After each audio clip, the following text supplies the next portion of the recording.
તો વિદ્યાર્થી મિત્રો, આપણે આ ચેપ્ટરના અંદર જે છેલ્લો અને અગત્યનો ભાગ છે પરમાણુનો ક્વોન્ટમ યાંત્રિકીય નમૂનો, એના ઉપર વાત કરવા જઈ રહ્યા છીએ. તો પરમાણુનો ક્વોન્ટમ યાંત્રિકીય નમૂનો.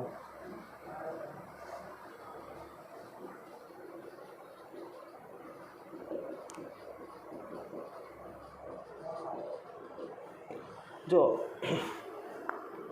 એના પહેલાં અહીંયા જે ચર્ચા કરેલી છે એ છે ક્વોન્ટમ યંત્રશાસ્ત્ર કોને કહેવાય, એના વિશે વાત કરેલી છે. તો જો ન્યૂટન અને એની જે ગતિના નિયમો હતા એનો ઉપયોગ કરી અને આપણને ચિરસમ્મિત યંત્રશાસ્ત્ર કહેવાતું, જેને કહેવાય ક્લાસિકલ મિકેનિક્સ. તો ક્લાસિકલ મિકેનિક્સ જે ખરું એ જે સ્થૂળદર્શીય પદાર્થો છે એને લાગુ પાડવામાં આવતું.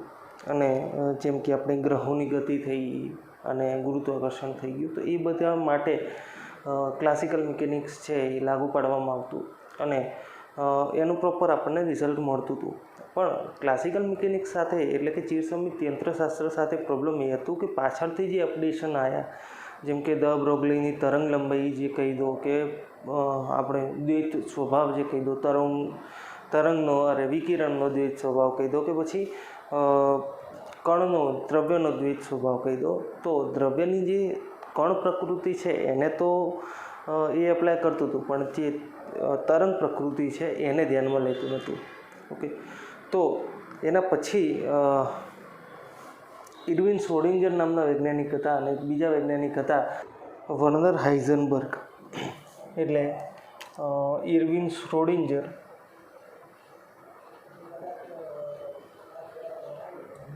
આ 1926 આજુબાજુ આ બંને વૈજ્ઞાનિકો થઈ ગયા. અને બીજું છે વર્નર હાઇઝનબર્ગ.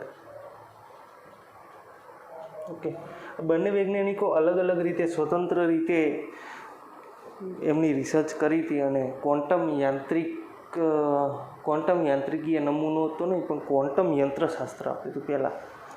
ઓકે, હવે ક્વોન્ટમ યંત્રશાસ્ત્ર શું છે? તો ક્વોન્ટમ યંત્રશાસ્ત્ર એ સૂક્ષ્મદર્શીય પદાર્થોને આપણે લાગુ પાડી શકીએ છીએ.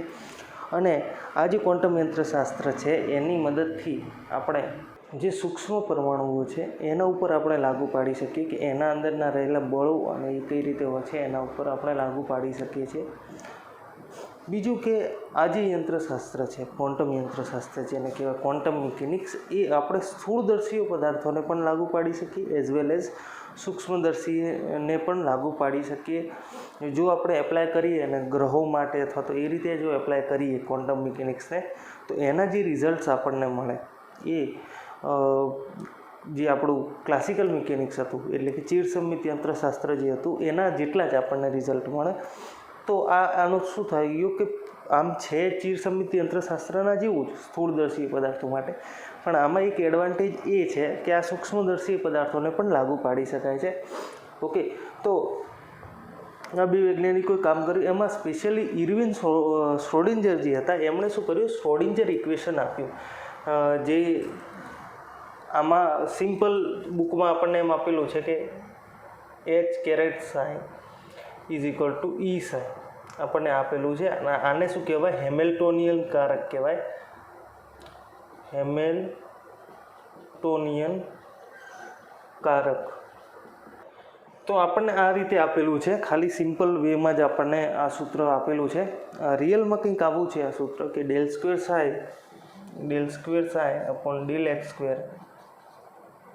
વત્તા ∇2ψ અપોન ∇y² વત્તા ∇2 D જેવું હોય. અહીંયા આમ પણ લખાય છે ઘણી વખત, એ આમ. ઓકે, તો ∇2ψ અપોન ∇z² પ્લસ 2m/h² હશે, E - u into ψ is equal to 0. આવું કંઈક આપણને જોવા મળે. ઓકે, અને આ આખો જે પદ છે એને આ રીતે પણ દર્શાવાય. તો આપણા કામનું નથી. જો કે તો આ રીતનું કંઈક ઇક્વેશન છે એટલે આટલું મોટું હતું એટલે તમને ચોપડીમાં નહીં આપેલું, ખાલી સિમ્પલ સારું નાનું આપણને આપેલું છે. E psi is equal to H psi. H સાઈને આપણે હેમિલ્ટોનિયન કારક કહેવાય. ક્યાંક પૂછાઈ શકે MCQના અંદર, તો આ ધ્યાનમાં રાખવાનું તમારે. ઓકે, હવે કારક એટલે તમને પ્રશ્ન થાય કારક એટલે શું થાય? તો ગાણિતિક કારક એટલે કે ગાણિતિક ઓપરેટર કોને કહેવાય? જે રીતે આપણા જોડે આનું કંઈક ફંક્શન હોય. ઓકે, જે રીતે આ શું છે, તો આના અંદર તમે શું કરો કે અહીંયા જે સંખ્યા હોય, આ જે સંખ્યા હોય એનો બેનો શું કરો, સરવાળો કરો, જવાબ લખી દો. ઓકે, માઇનસ બરાબર ભાગ્યા અને ગુણ્યા. તો આ બધા શું છે, કારકો છે એક જાતના, જેનાથી આપણને ખબર પડે કે આપણને કઈ ક્રિયા કરવાની છે આગળ. તો એ જ રીતે આને કારક કહેવાય. તો એ હેમિલ્ટોનિયનને પણ આપણે શું કહીએ છીએ, કારક કહીએ છીએ. તો એ શું છે, એક જાતનું ગાણિતિક ઓપરેટર છે. તો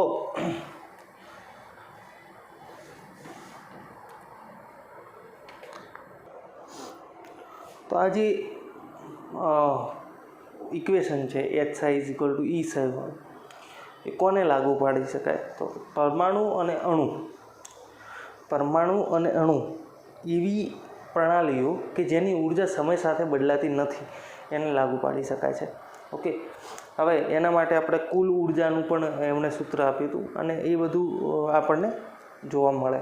ઓકે, હવે જે સાઈ છે, ઓકે, સાઈને આપણે તરંગ વિધેય તરીકે ઓળખીએ. ઓકે, સાઈને આપણે શું કહીએ, તરંગ વિધેય તરીકે ઓળખીએ.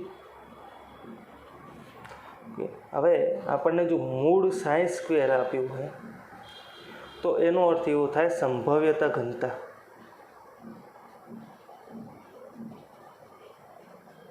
ઓકે, મૂળ સાઈ સ્ક્વેરની વેલ્યુ ઉપરથી આપણને એમ ખબર પડશે કે જે તે જગ્યાએ ઇલેક્ટ્રોન હોવાની સંભાવના કેટલી છે. ઓકે, હવે આ સાઈ શું છે? તો સાઈ એ દરેક ઇલેક્ટ્રોનને, ધારો કે આપણે હાઇડ્રોજન ઉપર પહેલાં એપ્લાય કરેલું, આના પછીનો ટૉપિક છે. તો આ જે પહેલાં જે ટૉપિક છે ને એના અંદર કંઈ ખાસ છે નહીં. ઓકે, આપણે જે હેમિલ્ટોનિયન કારકને એના વિશે ચર્ચા કરી લીધી એ જ છે. અને બીજાના અંદર હાઇડ્રોજન ઉપર જ્યારે લાગુ પાડવામાં આવ્યું તો હાઇડ્રોજન ઉપર શું છે કે એ હાઇડ્રોજન ઉપર એપ્લાય થઈ ગયું અને હાઇડ્રોજન ઉપર આપણને તરંગ વિધેયો મળ્યા, અલગ અલગ સાઈની વેલ્યુ આપણને મળી. ઓકે, અને એ બધા જે તરંગ વિધેયો છે એને આપણે NLMથી અલગ કર્યા. NLML એટલે આ મુખ્ય ક્વોન્ટમાંક,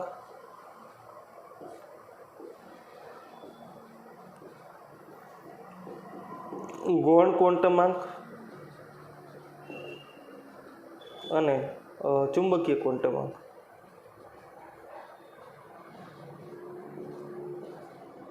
એનાથી એના સેટ દ્વારા આપણે એને અલગ કરી શક્યા છીએ. ઓકે, હવે આ તો થઈ ગયું એક પ્રણાલી માટે,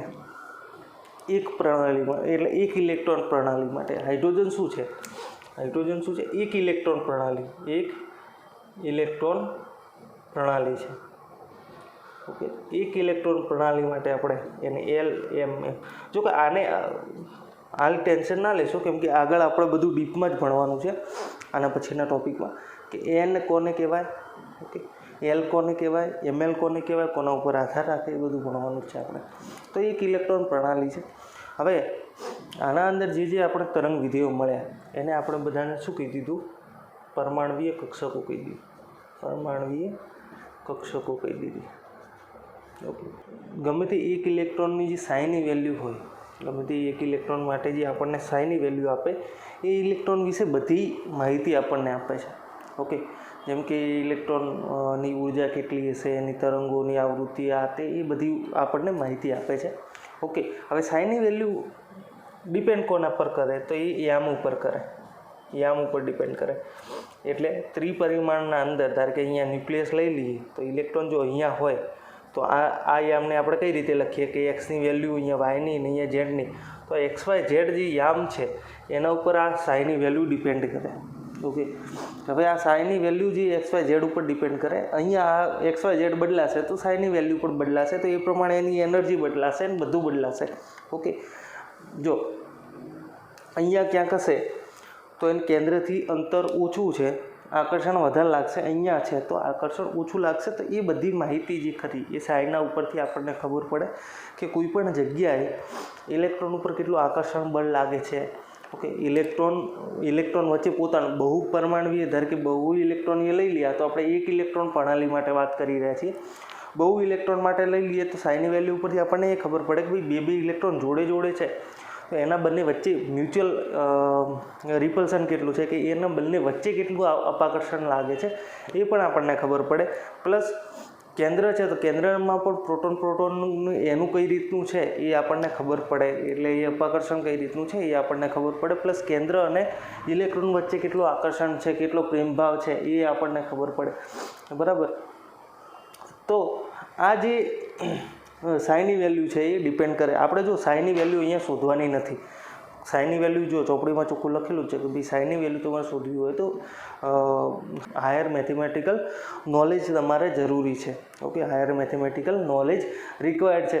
ઓકે, તો આપણે અહીંયા કરવું નથી. અને બીજું કે એક ઇલેક્ટ્રોન પ્રણાલી જે છે એના માટે આપણે સાઈની વેલ્યુ આપણે શોધી શકીએ અને શ્રોડિંજર ઇક્વેશનને સોલ્વ કરી શકીએ છીએ. પણ એકથી વધારે જ્યારે ઇલેક્ટ્રોન થઈ જાય છે એટલે મેં તમને કીધું ને કે આ બધી વસ્તુઓ પણ અંદર એન્ટર થવાનું ચાલુ થાય કે એકથી વધારે ઇલેક્ટ્રોન હોય તો એના બેના તરંગો જ્યારે ભેગા થતા હોય, એના બેના વચ્ચે અપાકર્ષણ થતું હોય, ઇલેક્ટ્રોનના તરંગો એકબીજાથી ભેગા થતું હોય, એકબીજા વચ્ચે અપાકર્ષણ થતું હોય, તો એ બધું થતું હોય એટલે એ વખતે સાઈની વેલ્યુ આપણને શોધવામાં બહુ, અને એ વખતે સાઈની વેલ્યુ પ્લસ એને જે શ્રોડિંજર ઇક્વેશન છે એને સોલ્વ કરવાનું બહુ જ તકલીફદાયક કામ છે.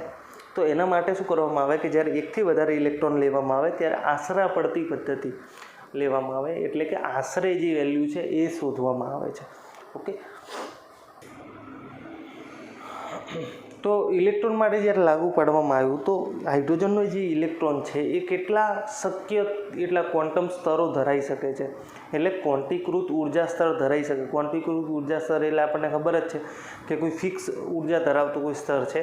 તો જેમ બોરના નમૂનાના અંદર આપણને ખબર હતી કે ભાઈ એમણે શું કીધું હતું કે આવી કંઈક કક્ષાઓ હોય, બરાબર.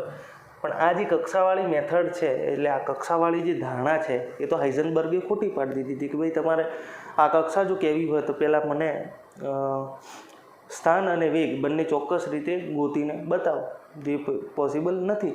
ઓકે, તો હાઇઝનબર્ગના લીધે આપણે આ તો કહી શકતા નથી, પણ અહીંયા શું થાય કે આના જેવી આપણે ક્વોન્ટીકૃત ઉર્જા સ્તરો શોધી શકીએ, શક્ય ઉર્જા સ્તરો. ઓકે, એટલે એનો અર્થ એવો કે ઇલેક્ટ્રોન જે છે એ આટલાથી આટલા ગાળામાં ગમે તે હોઈ શકે. ઓકે, એના પછી આટલાથી આટલા ગાળામાં ગમે તે હોઈ શકે. ઓકે, એ રીતે આપણને સંભાવનાવાળા એક વિસ્તાર મળે. આપણને શું મળે? સંભાવના, ઇલેક્ટ્રોન હોવાની સંભાવના ધરાવતા વિસ્તાર મળે. ઓકે, અહીંયા ક્વોન્ટમ યાંત્રિકીય જે નમૂનો છે એના અંદર તમને ક્યાંય એવું જોવા નહીં મળે કે ભાઈ આ જગ્યાએ ઇલેક્ટ્રોન છે. ઓકે, અહીંયા શું હશે? સંભાવના ઉપર વાત છે. જે રીતે મેં તમને કીધું કે મોડ સાઈ સ્ક્વેર, તો આની વેલ્યુ જે છે એના ઉપરથી ડિપેન્ડ થાય. તો આની વેલ્યુ જે જગ્યાએ આપણને વધારે જોવા મળે, ઓકે, 90% ઉપર આપણે જોઈ લઈએ તો ભાઈ 90% ઉપર જો જોવા મળે તો ધારો કે આટલાથી આટલો વિસ્તાર છે. ઓકે, કેન્દ્રથી, ધારો કે આ કેન્દ્ર છે તો એનાથી આટલો વિસ્તાર, બરાબર, આટલો પટ્ટો છે, બરાબર, એના અંદર આપણને આ 90% જોવા મળે તો એનો અર્થ એવો કે ઇલેક્ટ્રોન હોવાની સંભાવના અહીંયા 90% છે. તો આ એક ક્વોન્ટીકૃત ઉર્જા સ્તર થઈ ગયું. બીજું આવું આપણને મળશે એ તો તમે જેમ આગળ આના અંદર કક્ષકોના આકાર ભણશો એ વખતે આપણને ખબર પડશે કે આ રીતે જે સાઈની વેલ્યુથી આપણે કક્ષકો જે છે એ નક્કી કરી શકીએ છીએ. અને આ જે ક્વોન્ટીકૃત ઉર્જા સ્તરો હતા એને આપણે શું કહી દીધું? પરમાણવીય કક્ષક કહી દીધા, પરમાણવીય કક્ષકો કહી દીધી હતી. ઓકે, તો બસ તો આટલું જ છે આના અંદર, કંઈ બાકી ખાસ નથી આ બે ટૉપિકના અંદર. આપણે આગળ જઈએ. હવે આના પછીનું આવે છે એક ગ્રીન જે તમારું પેસેજ છે એના અંદર લખેલું છે કે ભાઈ, તો એના અંદર લખેલું છે પરમાણુના ક્વોન્ટમ યાંત્રિકીય નમૂનાની અગત્યની ખાસિયતો. ઓકે, તો ખાસિયતો વિશે ફટાફટ વાત કરી લઈએ. તો પહેલી જે ખાસિયત છે, ઓકે, ખાસિયતો વિશે સ્પેસિફિક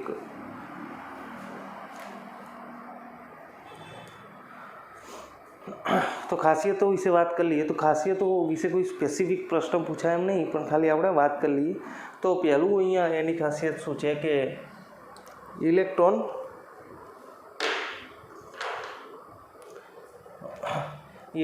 ક્વોન્ટીકૃત ઉર્જા સ્તર ધરાવે.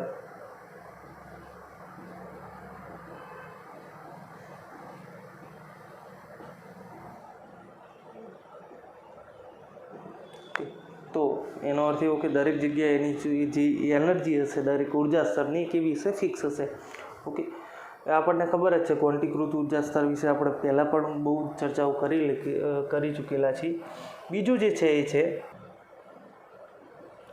ક્વોન્ટીકૃત ઉર્જા સ્તરનું અસ્તિત્વ ઇલેક્ટ્રોનની તરંગ પ્રકૃતિ પરિણામ છે અને તે શ્રોડિંજર સમીકરણથી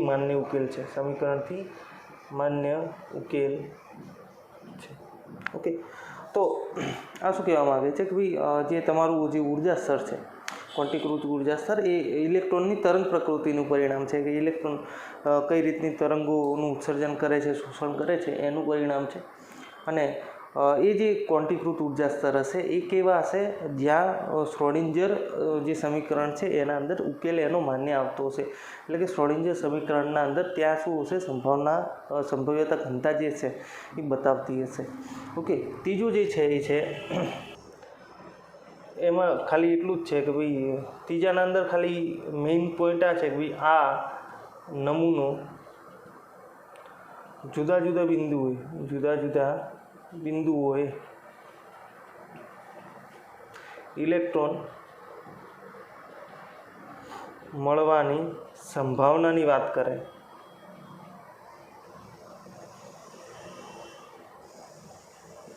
ઓકે, જુદા જુદા બિંદુએ ઇલેક્ટ્રોન મળવાની સંભાવનાની વાત કરે છે કે ભાઈ આ બિંદુ છે ત્યાં ઇલેક્ટ્રોન મળવાની સંભાવના કેટલી, આ બિંદુ છે તો કે કેટલી, એના વિશે વાત કરે છે.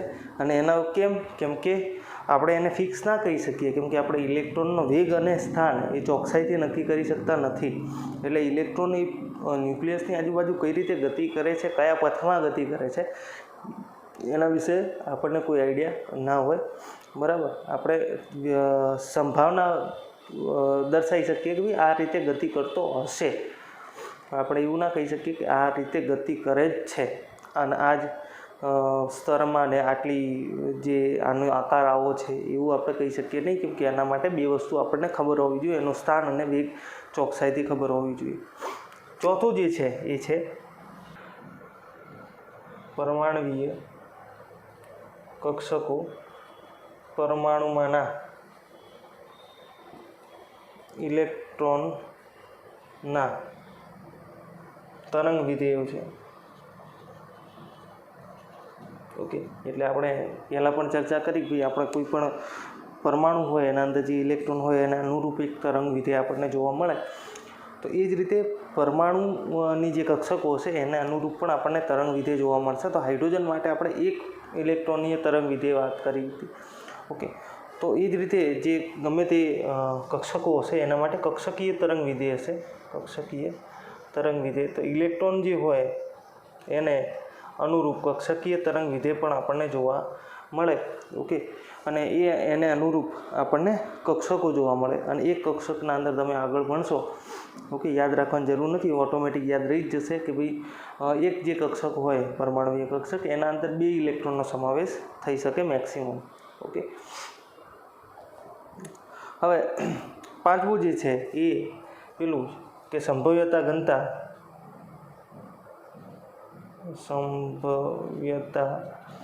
ઘનતા એ મોડ સાઈ સ્ક્વેરના સમપ્રમાણમાં હોય.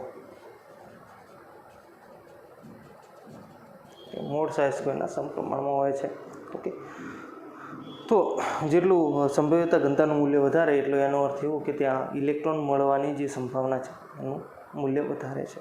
ઓકે, તો આના અંદર ખાસ જો યાદ રાખવાનું કંઈ ખાસ છે નહીં, એક એ પેલું હેમિલ્ટોનિયન કારક જે છે એ ખાસ યાદ રાખવાનું છે. ઓકે, આ સંભવ્યતા ઘનતા માટે મૂળ સાઈ સ્ક્વેર છે, કક્ષકીય તરંગ વિધેયની બધું આગળ જેમ જેમ આવશે એમ ઓટોમેટિક યાદ થઈ જશે. ઓકે, આ ખાલી આપણને સમજાવવા માટે આપેલું છે કે ભાઈ કઈ રીતે હાઇડ્રોજન માટે લાગુ પાડવામાં આવ્યું છે, કઈ રીતે જે ક્વોન્ટમ યંત્રશાસ્ત્ર છે એ કામ કરે છે. ઓકે, શ્રોડિંજર ઇક્વેશન કઈ રીતનું છે એ બધું આપણને સમજાવ્યું કે સાઈ કોને કહેવાય. ઓકે, મેઇન શું યાદ રાખવાનું તમારે શું છે કે સાઈ કોને કહેવાય, સાઈનું કામ શું છે, તરંગ વિધેય છે અને સાઈ ઇલેક્ટ્રોન વિશેની દરેક જે માહિતી છે એનો સંગ્રહ કરે છે. ઓકે, તો હવે નેક્સ્ટ લેક્ચરના અંદર આપણે એક ઇમ્પોર્ટન્ટ જે મેઇન આપણો ક્વોન્ટમ યાંત્રિકીય નમૂનો છે એ એક્ઝેક્ટ નેક્સ્ટ લેક્ચરથી ચાલુ થશે. એના અંદર આપણે જુદા જુદા ક્વોન્ટમ આંક વિશે ચર્ચા કરીશું. હવે ક્વોન્ટમ આંક જે છે એ મેઇન ઇમ્પોર્ટન્ટ પોઈન્ટ છે આખા, બરાબર. આના પછીના જે 3-4 લેક્ચર છે એ ઇમ્પોર્ટન્ટ રહેશે આ નમૂના માટે. ઓકે.